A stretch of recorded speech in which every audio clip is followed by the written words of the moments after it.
People of YouTube, this is Gray's Guitars. I am Steve Gray, and thank you for watching. Today we're going to be talking about Matt Heafy and his signature Epiphone Les Paul. He's actually holding an older one right there. If you don't know who Matt Heafy is, he is the lead singer slash guitarist of Trivium, and he's been doing this since he's 12. This dude's 35. Apparently Trivium started back around 1998, 1999 or so. That is crazy. That is crazy to me. The Wikipedia page says 99. According to the Matt Heafy page, says 98. But this guy's been rocking since he was 12, and that's pretty dope. Pretty dope. So his old guitars, if you're not familiar with them, there was this really cool white one. They were all loaded with his set of EMGs. I don't remember what the fingerboards were made of. There was 6 and 7 string versions. They had an all-access heel joint, but they were heavy. You know, no weight relief, nothing along those lines. This is the black 7-string model. As I said, white. He did have a 7-string model. But today we're talking about his new prototypes that are weight relieved because people were complaining that they were heavy. They have his custom Fishmans in them, and they're going to be pretty interesting guitars. They got the access heel joint. You can't really see it from this particular angle, but I'll show you what they did and how they butchered it, and what I think can be done to better improve these guitars, in my opinion. So, you know, the initial run, no belly cut whatsoever. It's kind of standard Les Paul layout, 6 and 7 string, you know, standard set of EMGs in there. I think he does have an Evertune in a couple of these.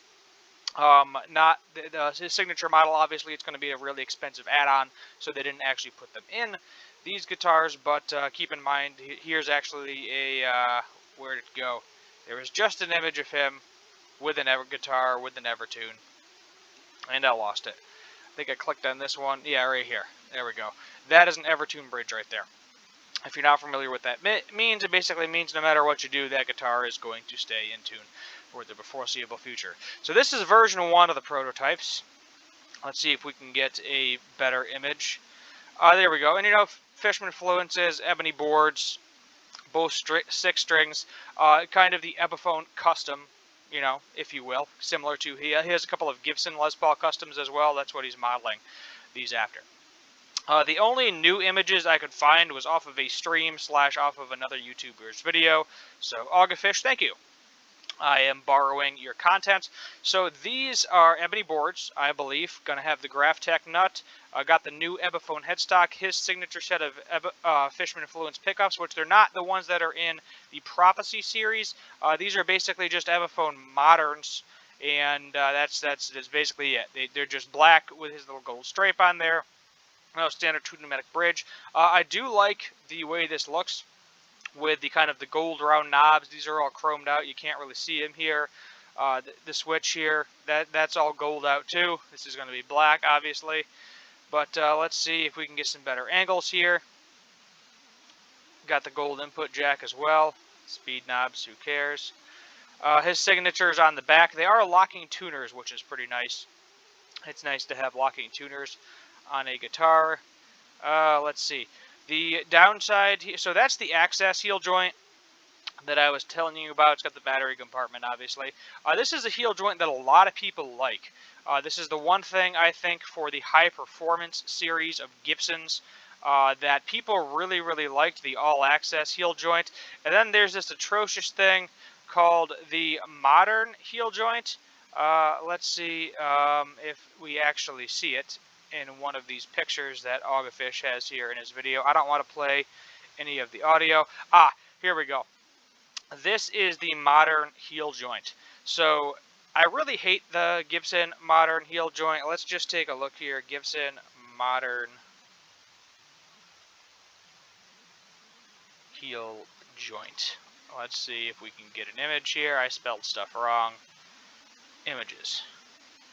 Yeah, so there is your atrocious, like, it just, like, takes some wood away, in my opinion. It looks really ugly.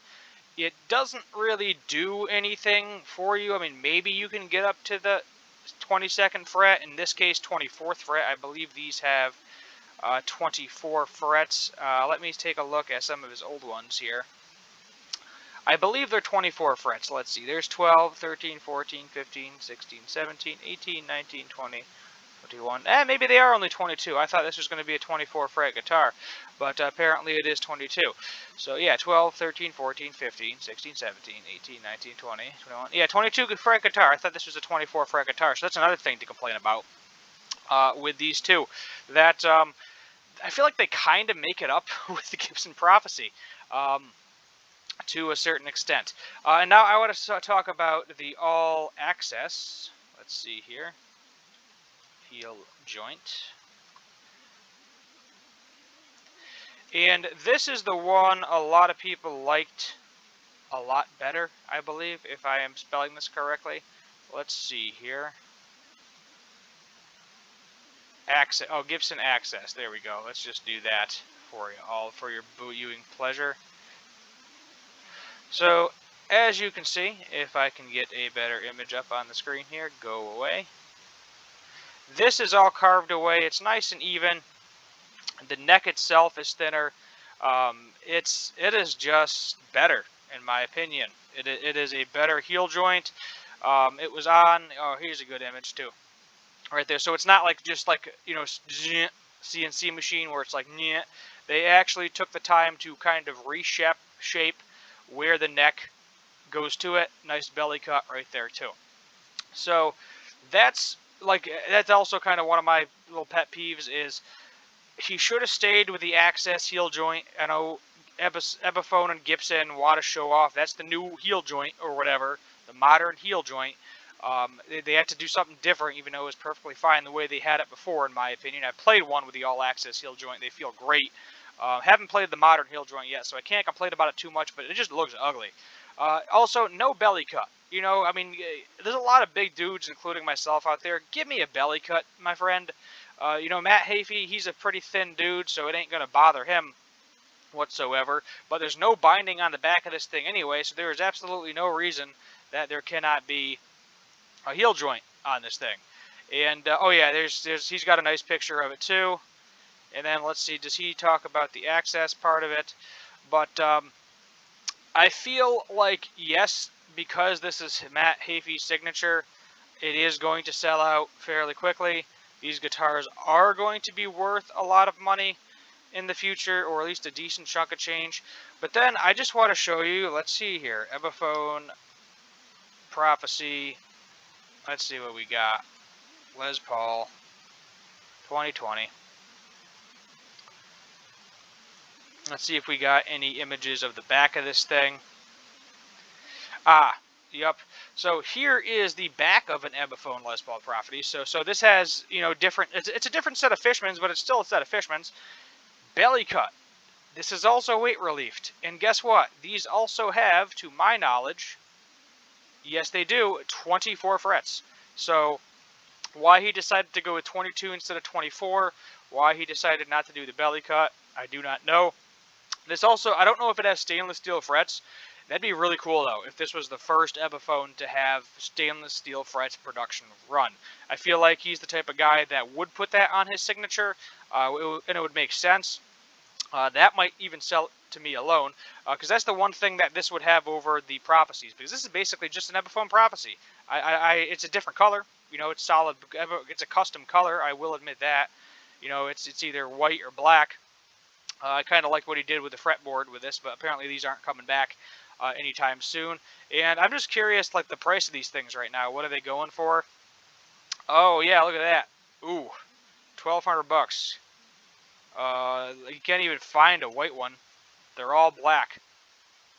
Yep, even the black ones are like the cheapest one I'm seeing on here is $700, $800. That's pretty up there for a used Epiphone. Keep in mind these are all used. These are not new prices either.